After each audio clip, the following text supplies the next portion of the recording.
Halo selamat pagi pemirsa, apa kabar Anda di pagi hari ini? Senang sekali saya Heri Orun kembali menjumpai Anda dalam Berita Papua. Sejumlah informasi pilihan dan teraktual telah dirangkum oleh tim redaksi kami. Berikut 3 berita utama kami sajikan untuk Anda. Seorang pemuda dianiaya 2 orang tak dikenal di Jalan Polder, Kabupaten Merauke. Selesai menggali informasi terkait tewasnya tokoh agama di Intan Jaya, tim gabungan pencari fakta kembali ke Jakarta. Sejumlah pegawainya tertular COVID-19, kantor Gubernur Papua Barat ditutup selama 14 hari.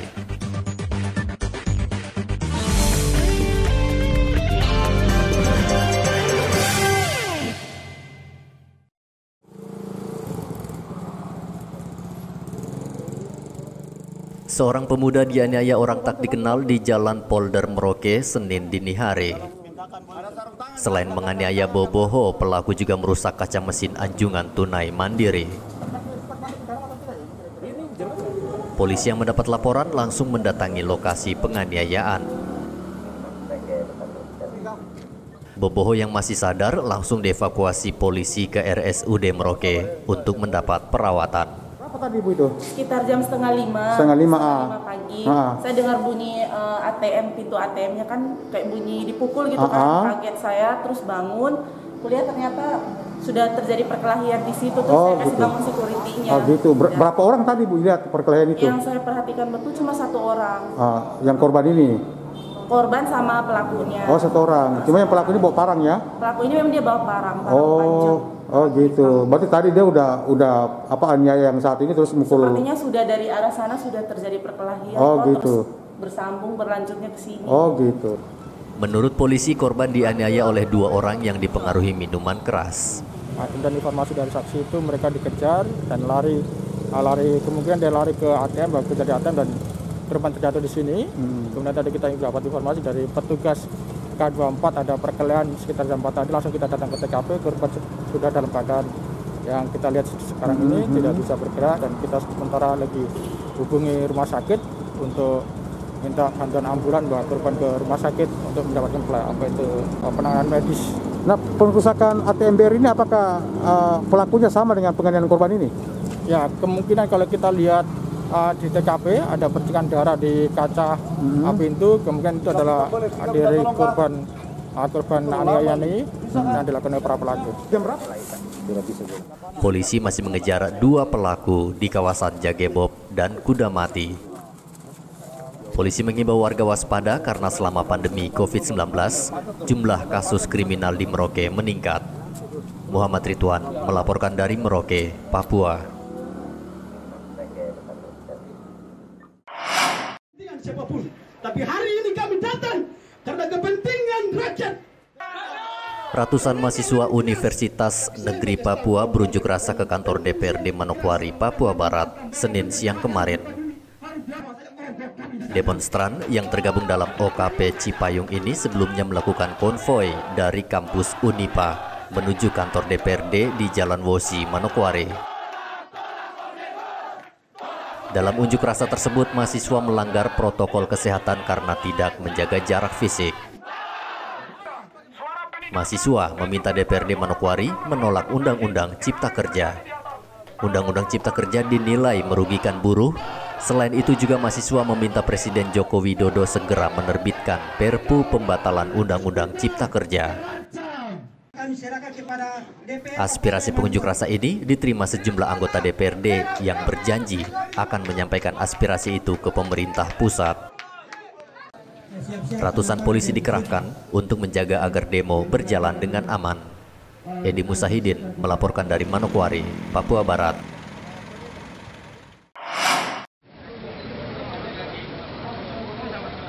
Tim gabungan pencari fakta Intan Jaya tiba di Bandara Moses Kilangin, Kabupaten Mimika, Senin pagi kemarin.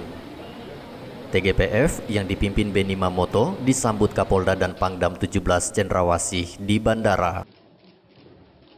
Selama 4 hari di Kabupaten Intan Jaya, tim pencari fakta akhirnya selesai menggali informasi terkait tewasnya tokoh agama, Pendeta Yeremias Janambani di distrik Hitadipa.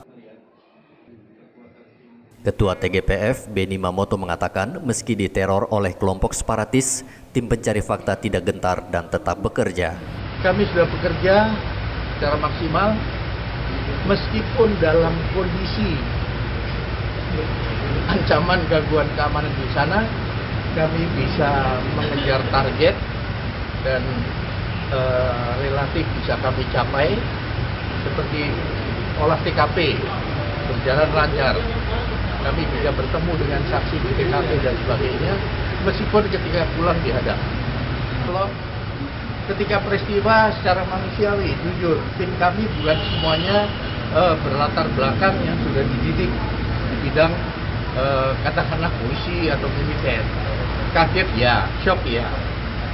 Tetapi kami tidak larut. Kami justru sebaliknya. Kami tidak gentar dengan cara-cara seperti itu. Kami tetap bekerja karena kami ada target. Waktu kami pendek, hanya 14 hari. Dan kami salut karena tim kami sangat solid dan punya komitmen yang sangat kuat. Saya pikir sudah cukup baik. Tinggal nanti ada beberapa pihak lagi yang mungkin mau naik, kita akan tetap amankan. Kita jaga dan melindungi bapak kita, ibu kita. Kami dengar dari Komnas HAM juga ada yang mau datang. Silahkan. Prinsipnya kita akan bantu semaksimalnya. Tapi sebenarnya intinya kami mau beritahukan bahwa sebenarnya ini kan permasalahannya karena ada kelompok yang menggunakan senjata yang sebenarnya bukan hak mereka menggunakan itu. Hak dan kewenangan untuk menggunakan, memiliki dan menggunakan itu ada di aparat. Kalau ada gangguan yang ada pihak yang seperti ini, apalagi lakukan gangguan nyata, itu maka kami sebagai alat negara akan terus melakukan penegakan hukum. Pikir begitu. Ini soal waktu saja. Jadi kami akan tetap mencari para pelaku yang catatan kami sudah 22 kali. Sejak Januari sampai dengan sekarang 22 kali kejadian kekerasan di Intan Jaya. Prihatin sekali. Ya, berharap semua bisa terungkap pada saat ini. Terima kasih.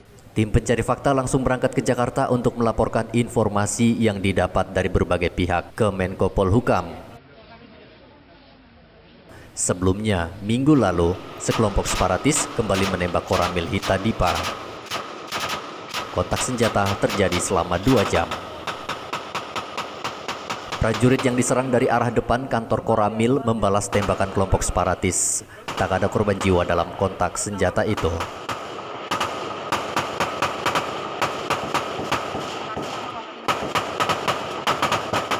Tim gabungan pencari fakta Intan Jaya dipimpin langsung Beni Mamoto yang juga Ketua Kompolnas dibentuk Menko Polhukam Mahfud MD. Mereka bertugas untuk mencari fakta kasus tertembaknya Pendeta Yeremias Janambani.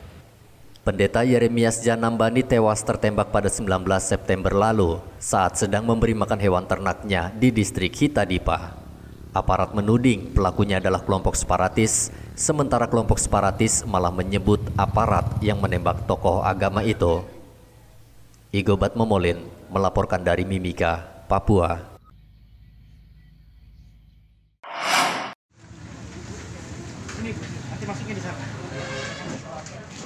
Dana bantuan langsung tunai untuk masyarakat yang terdampak pandemi COVID-19 terus disalurkan Kementerian Sosial melalui kantor pos. Ratusan warga dari 4 kelurahan di Merauke mengantre di kantor pos untuk mencairkan dana bantuan langsung tunai sebesar Rp300.000 per keluarga. Untuk mencegah penyebaran COVID-19, antrean warga sengaja diatur berjarak. Warga yang datang juga diwajibkan memakai masker oleh petugas. Dari kelurahan mana? Kamahedoga. Sudah ambil uang? Dapat berapa, Mama? 300 ya. Ini yang keberapa punya? Yang kedua. Oh, bukan yang keenam, bukan? Bukan ya. Dari keluar. Oh, dari Maro. Sudah ambil juga uangnya? Dapat berapa? 300 ya. Berapa warga yang diprioritaskan ini? Untuk Kabupaten Merauke itu sekitar 8.100-an, Bapak. Oh, gitu. 8.183 tepat. Nah, setelah Merauke ini nanti di mana lagi akan diberikan ini?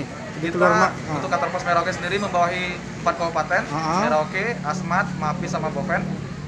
Jadi untuk sementara Merauke dulu, nanti baru menyebar ke 3 kabupaten lain. Kalau Merauke totalnya berapa semua penerima ini? Penerima 8.183. Kalau yang lainnya yang Bovendigul sama Bovendigul 1.225, MAPI 3.000-an. Gitu. Sedangkan Asmat 6.000-an lebih. Nah, sampai batas tanggal berapa ini pembagian untuk tahap ke-7 nih? Kami diberikan estimasi sampai tanggal 16 Oktober ini. 16 Oktober ini ya? Siap. Selain warga di Merauke, kantor pos juga akan membagikan dana BLT untuk 3 kabupaten lain, yaitu MAPI, Asmat, dan Bovendigul. Muhammad Ridwan melaporkan dari Merauke, Papua.